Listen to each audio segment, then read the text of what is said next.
It's Valentine's Day and I'm just chilling at home. No fancy plans, just a quiet night alone with my thoughts and some pizza. Suddenly, I hear a knock on my front door. I'm thinking, who could be knocking on my door at this hour? I cautiously get up and peek through the peephole, and there's this person standing there, wearing a red hoodie with the hood pulled up real low. I couldn't see their face, but they're just standing there, not moving, not saying anything. My heart starts racing, and I'm like, what the heck do they want? I decide to crack the door open just a tiny bit, and I ask, can I help you? The person doesn't answer, just keeps standing there. It's cold outside, and they don't even look like they're shivering.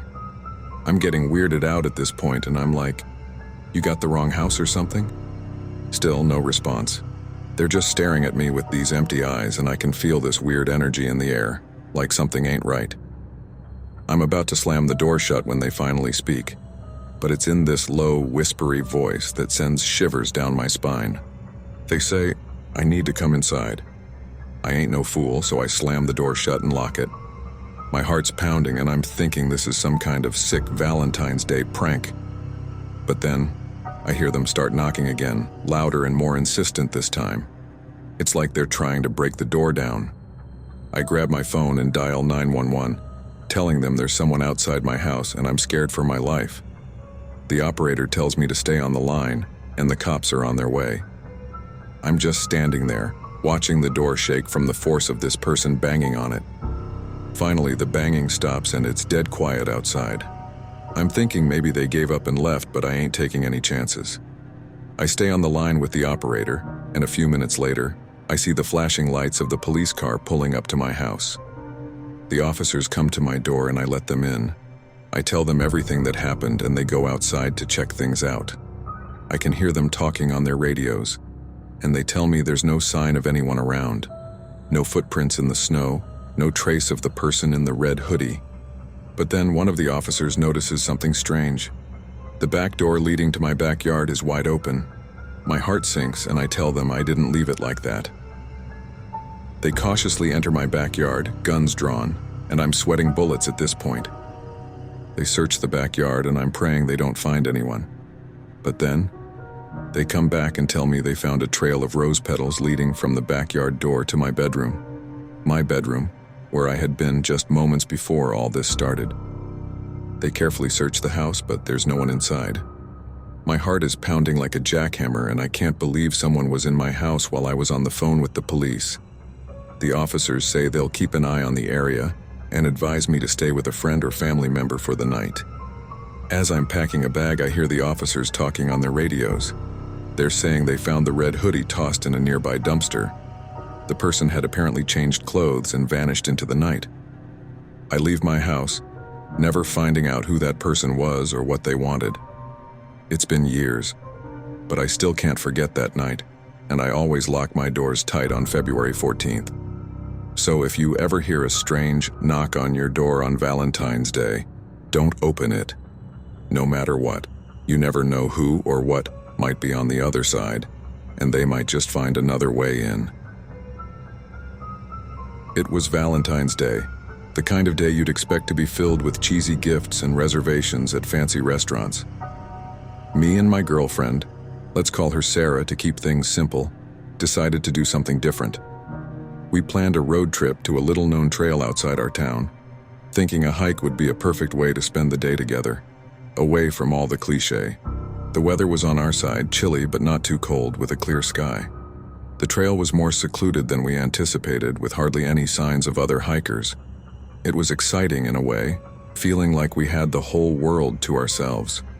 We joked about the usual stuff, our future, the funny-shaped rocks, and the possibility of getting lost. Neither of us was worried. We had our phones, GPS, and it was still early. As we delved deeper into the forest, I noticed Sarah's mood change. She became quieter, her pace slowed, and she kept looking over her shoulder. I asked if everything was okay, and she brushed it off, saying she felt a bit off but didn't want to ruin the day. We decided to take a break, thinking food and rest might help. That's when things got weird. We heard a noise, not the usual forest sounds, but something off, like whispers, almost too quiet to catch. Sarah tensed up, her eyes wide.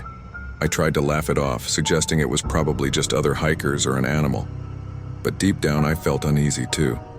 The forest seemed too quiet, the air too still. We agreed to head back, realizing the day was slipping away and neither of us wanted to be out here after dark. But as we turned to leave, we couldn't find the path. Panic set in.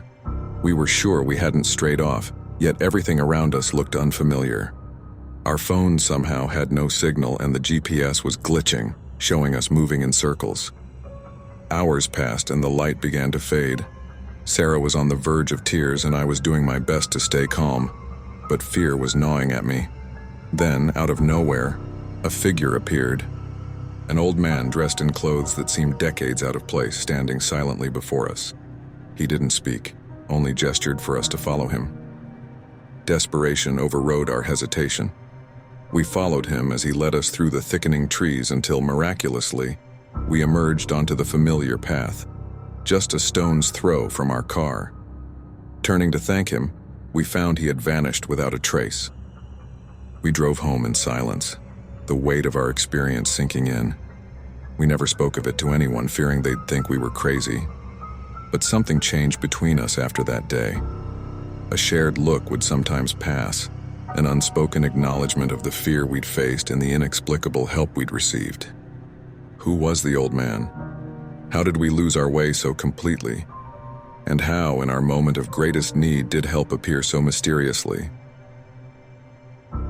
I gotta tell you about the scariest Valentine's Day experience of my life.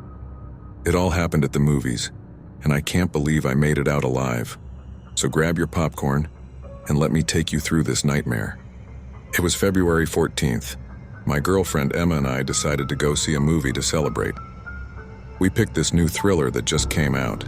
We were both excited and dressed up for the occasion, hoping for a romantic night. We got to the theater early, thinking we'd have our pick of the best seats. But when we entered, something felt off right away. The place was practically empty, except for this one guy sitting in the very back row. He was alone and seemed to be watching us as we walked in. We brushed it off as maybe he was just lonely on Valentine's Day. We chose seats in the middle, trying not to pay any attention to that guy. The movie started, and everything was going fine until I noticed that the guy in the back row was staring at us more intensely. I mean, who goes to a movie just to watch other people? As the movie went on, I couldn't shake the feeling that something wasn't right. I couldn't enjoy the film. I whispered to Emma, "Hey, that guy's giving me the creeps. Let's move." So we changed seats, thinking we'd shake off the weirdo. But as soon as we settled in, I saw him again, now sitting a few rows behind us, still watching. I was getting seriously freaked out by this point. Emma was starting to get scared too. We decided to leave the theater and complain to the staff about this guy. But as we got up to go, he stood up too, and that's when I noticed he was holding something in his hand. It looked like a knife. We hurried down the aisle, panic taking over. We reached the exit, but it was locked and the lights in the hallway were flickering.